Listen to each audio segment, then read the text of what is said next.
नमस्कार दोस्तों, आपका स्वागत है हमारे चैनल इनके प्रेरणा पर। मित्रों, जीवन का अंतिम सत्य मृत्यु है और हमारे सनातन धर्म में इसे सबसे ज्यादा महत्वपूर्ण भी दिया जाता है, क्योंकि हमारे धर्म ग्रंथ में मृत्यु और उससे जुड़ी कई महत्वपूर्ण बातें बताई गई है, जैसे कि पुनर्जन्म काल, मृत्यु, पुण्य और पाप कर्मों से अलग अलग यानी जन्म लेना या मृत्यु से पूर्व संकेत के बारे में भी बताया गया है। हमारे श्री गरुड़ पुराण में भगवान श्री विष्णु जी ने स्वयं ये सारी बातें अपने प्रिय भक्ति गरुड़ जी को बताई है। आज उन्हीं में से एक है मृत्यु के बाद आत्मा को मिलने वाली सजा। इसी के बारे में आज हम जानेंगे, तो आप हमारे साथ अंत तक बने रहिएगा। मित्रों, जब गरुड़ देव ने भगवान श्री हरि से पूछा कि है प्रभु, हर एक जीव अपने जीवन काल में कर्म करता है, चाहे वे जैसे भी कर्म हो, किंतु इस सृष्टि का सर्वश्रेष्ठ जीव मनुष्य है और सबसे विचित्र प्राणी भी है। आपने मुझे हमेशा मार्गदर्शन किया, परंतु आप मुझे मनुष्य द्वारा किया जाने वाले कर्मों के फलस्वरूप में कौन कौन सी सजा दी जाती है, कृपया इसका वर्णन करें। तब भगवान श्री विष्णु बोले, एक हद तक ये बात अत्यंत गोपनीय है और तुम इसे ध्यान से सुनो। जब किसी व्यक्ति की मौत हो जाती है तो केवल उसका शरीर मरता है, वही शरीर में रहने वाली आत्मा अमर है, आत्मा कभी नहीं मारती है। साथ ही इंसान के कर्मों से ही पता चला है कि मृत्यु के बाद परलोक में आत्मा को कौन सी सजा दी जाएगी। मनुष्य जीवन में जिसने जैसे कर्म किए हैं वैसे ही सजा दी जाएगी।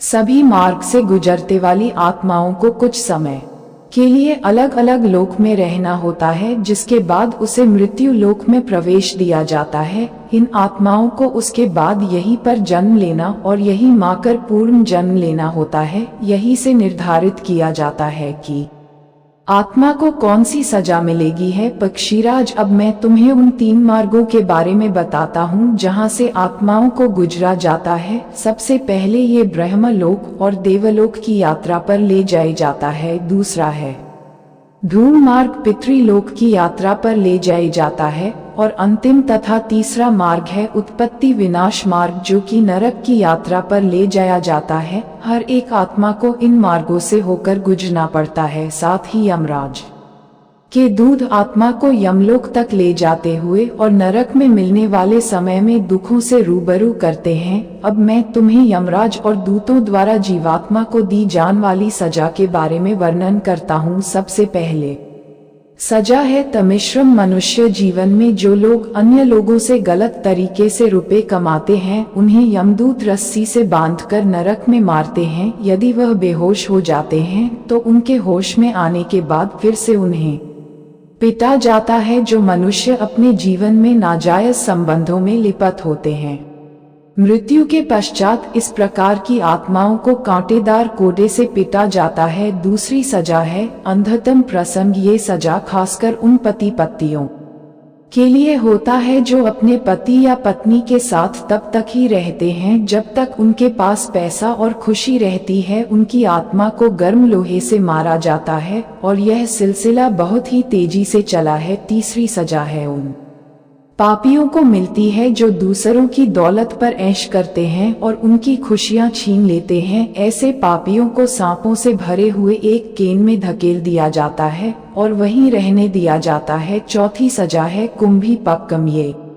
उन पापियों को मिलती है जो अपने स्वार्थ के लिए जीवन को मारते हैं। ऐसे दोस्तों को बड़े बर्तन में गर्म तेल डालकर तला जाता है। पांचवी सजा है कल सूत्रम। ये सजा उनके लिए होती है जो अपने बड़े बुजुर्गों का सम्मान नहीं करते। इन पापियों को नरक की आग में डुबाया जाता है और ऐसा तब तक किया जाता है जब तक उनकी खाल ना निकाल जाए। छठी सजा है अतीत पत्र। यह सजा उनके लिए है जो अपने काम को सही से नहीं करते और उनकी लापरवाही से किसी और को भुगतना पड़ता है। ऐसे लोगों के शरीर को नुकीले धार वाले चाकू से गोंद दिया जाता है और फिर कोड़े बरसाए जाते हैं। सातवीं सजा है अंधुपम। यह उन लोगों के लिए होता है जो बुरे स्वभाव के होते हैं और उनको अच्छे लोगों को परेशान करने और सताने में बहुत मजा आता है। इसमें पापियों को ऐसे केन में डाल दिया जाता है जिसमें कई खतरनाक जानवर होते हैं और उनकी आत्मा को रूंध कर मारते हैं। आठवीं सजा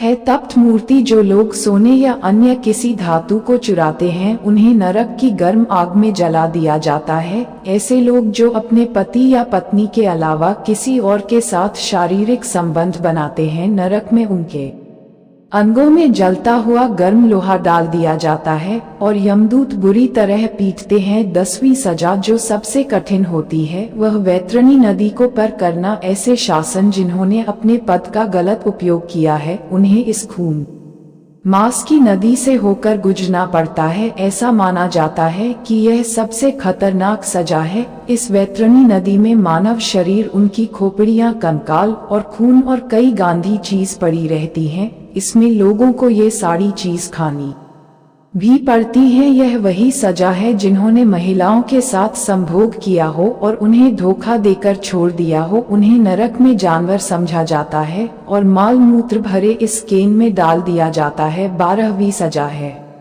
अवेची। ये नरक उनके लिए है जिन्होंने झूठी कसम खाई हो या झूठी गवाही दी हो। उन लोगों के शरीर में आग लगाकर ऊंचाई से फेंक दिया जाता है। वो लोग 7 पर पहुंचने से पहले ही रख हो जाते हैं। अगली सजा है राक्षसों भजन। ऐसे लोग जिन्होंने जानवरों की बाली दी हो और उसके बाद उनका मांस खाया हो, उन्हें इस नरक में लाया जाता है। जितनी जीवन को पपिया ने मारा होता है वो सारे यहाँ उपस्थित होते हैं और उनको क्या कर मरते हैं। इन प्रकार की सजा ये देवता और उनके दूत जीवात्मा को देते हैं। इसीलिए हर प्राणी धर्म की राह पर चलकर मोक्ष की प्राप्ति करनी चाहिए। तो दोस्तों, उम्मीद है आपके ये जानकारी अच्छी लगी हो। वीडियो लाइक और चैनल को सब्सक्राइब करना न भूलिए। कमेंट में जय श्री कृष्णा अवश्य लिखे। आप सभी का धन्यवाद।